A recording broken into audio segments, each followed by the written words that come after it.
Man, I really lucked out. Who knew I'd get a windfall like this, right? A windfall? Something good happened to you? Wait, you haven't noticed yet? Thanks for the $50,000 in appliances. What the heck did you buy to spend $50,000 on appliances? And why are you thanking me? I have no idea what you're talking about. You have that fancy black card, so I thought I'd put it to good use. You know, spend it on someone meaningful like me. How audacious of you. Wait, a black card? Whose card are you talking about? What? You're going to pretend you don't know? The card that was in your wallet. That's not my card, though. My name is Vivian. During high school, I found a part-time job at a company I had always admired. I dedicated myself to that job wholeheartedly. Luckily or not, I didn't have many friends, so while everyone else was out having fun, I was earning some money. Because of that, I had a bit more cash than most high school students. I continued to work there even after starting college. From the beginning, I was motivated to work hard so as not to burden my parents with tuition fees. Though my savings dwindled over time, the sense of accomplishment I felt was exhilarating. Then, as I started to think about full-time employment, an opportunity presented itself. Vivian, you're always so reliable. How about working for us full-time? I was thrilled to get an offer directly from the CEO, and I accepted it without a second thought. I had dreamt of becoming a regular employee at this place ever since I first applied for the part-time position. It was the moment when I took the plunge and applied when I was a high school student, and my earnest efforts paid off. Of course, I responded immediately and went straight to work. Everyone at the company welcomed me warmly, and I felt like I was off to a great start. The company was a well-known fashion brand, even favored by celebrities. But it wasn't the kind of brand that had stores all over the place. Because of that, we had customers coming from all over the country. Upon becoming a full-time employee, I switched from sales to a public relations role at the company headquarters. The job was different and had its challenges, but I persevered with the help of familiar faces. The work was rewarding, and knowing that people had high expectations for me made it easier to give it my all. The brand was trending, and even as a newcomer, my benefits package was comprehensive. I was able to live on my own without any issues, and even paying back my student loans has been smooth sailing. I may not have the time for hobbies right now, but I anticipate having some extra cash for that once I get used to my job. That's why I've decided this is the time to focus on work and save money. I found this approach suits me, and above all, it brings me joy. However, not everything has been going smoothly, especially my relationship with my older sister, Meryl. She has been envious and critical of me since we were kids. What's the rush with all this work? Are you trying to make a fool out of me? My sister, 2 years my senior, never worked a part-time job and relied solely on an allowance from our parents. Unlike me, she had to budget carefully to make her allowance last. I don't want to burden Mom and Dad with college expenses. That's why I'm working. Plus, it's my dream brand. I wanted to take a chance. I'm not making fun of anyone. Ugh, you're so proud of yourself. Stop showing off by buying all these things. Buy something for me too while you're at it. I'm not buying much, I told you. I'm saving for college. My sister always finds fault in everything and tries to justify herself in some way. Our parents were kind to her, encouraging her to take her time and think about her future. She neither listened to their advice nor made an effort on her own. Why would I work part-time? I'll use Mom and Dad for whatever I can. That's a child's privilege, right? Parents are there to be used. My sister never put in any effort, but would get jealous when I tried to do something. Both our parents and I were appalled by her mindset. Then tragedy struck. Our parents passed away in an unexpected accident. This happened just as I was about to graduate from college. While I was consumed with grief, along with our grandparents, my sister seemed merely irritable. What's going to happen to my life now? Even in such times, my sister only thought about herself. After graduating high school, she had decided to work part-time. She had no plans for full-time employment and was essentially freeloading at our parents' house. Now it seemed she would have to work. I guess I have to get a job now. that ruins my life plans. With no time to grieve our parents, we began to sort out their belongings. They had some savings, which I decided to give to my noisy sister to keep her quiet. We ended our rental contract on our family home, and I took our sentimental belongings. Like I care about that junk. You're going to throw it out anyway, aren't you? Those items are filled with memories of Mom and Dad. Hungry stomachs aren't filled with memories. Her words left me speechless. I decided to distance myself from her after giving her all the money. However, recently, she began contacting me again. Why don't we hang out as sisters? We've never really done that, have we? There's no need. I'm busy with work. You're so cold-hearted. I'm trying to be a good sister here. I don't need you to be a good sister. We're both adults now, and we should act like it. Ugh, you're so was the gist of our exchanges. I couldn't understand why she was so fixated on me. I wondered if she felt lonely after our parents passed. But she soon proved me wrong. Open the door now. I know you're off today. Eventually, she showed up at my door uninvited. Hey, what are you doing here? Just because I'm off doesn't mean you can just show up. I cleared my schedule for this, so you better appreciate it. My sister walked into the living room with an audacious and arrogant demeanor, plunking herself down and refusing to move. What's with the big bag? Going on a trip? I'm staying here for 2 nights, starting today. Make sure you prepare the meals, okay? What? You just show up and plan to stay? What's the deal? I just told you. Let's spend some quality sister time together. What's not to like? I'm trying to bond with you here. She then immediately urged me to prepare lunch and started laughing loudly while watching TV.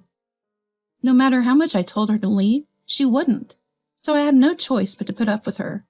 She complained no matter what I cooked. Can't you serve me something more spectacular? A sandwich for someone as magnificent as me? If you have complaints, you don't have to eat. Reluctantly, my sister picked at the food, mumbling under her breath. Why is she even doing this? This was a miserable time for me. On the second night, I noticed she seemed happier than usual before going to bed. What's up? You've been grinning. It's kind of creepy. You'll see. You'll thank me later. What are you planning? This is scary. The next morning, still in high spirits, she left my house. Then the day after, she called me. You got a promotion and started making more money, so you have a black card now, right? Thanks to you, I could use some sister privileges. What? What black card are you talking about? Turns out I got some unexpected income. Lucky me. What are you talking about? Didn't you notice? Thanks for the $50,000 in electronics. What? How do you even spend that much on electronics? I have no idea what you're talking about. Because you have a black card, I thought I'd use it. Who better to use it than your wonderful sister? Whose card are you talking about? Don't pretend you don't know. I took it from your wallet. That's not my card. What are you talking about? It was in your wallet, so it's yours. It's not mine. Did you touch a black high-end brand wallet? My sister told me she had rummaged through my stuff while I was showering and took a black card from a high-end wallet. But that's not my card or my wallet. Turns out, I was holding on to some items for the CEO from a client meeting the day before. We both forgot to exchange belongings and decided to do it the next time we saw each other. Sis, that's the CEO's card. You seriously spent $50,000? So, stop lying. Do you think I could even have a black card? What are you going to do? You've stolen it and deceived the credit card company too. Huh? You're the one who deceived me. I never claimed it was mine. You're the one who lied and used it. Do you even know the repercussions? My sister finally seemed to understand the gravity of the situation and started panicking. Make it look like you spent it. This is your fault for belittling me. I never belittled you. You created this mess. You always play by your rules and hardly work. Shut up. This is your fault. All the $50,000 worth of electronics are mine, and I'm not sharing. That's not even the point here. You're just jealous, aren't you? Never knew spending $50,000 could be this thrilling. Just handle it with the CEO, will you?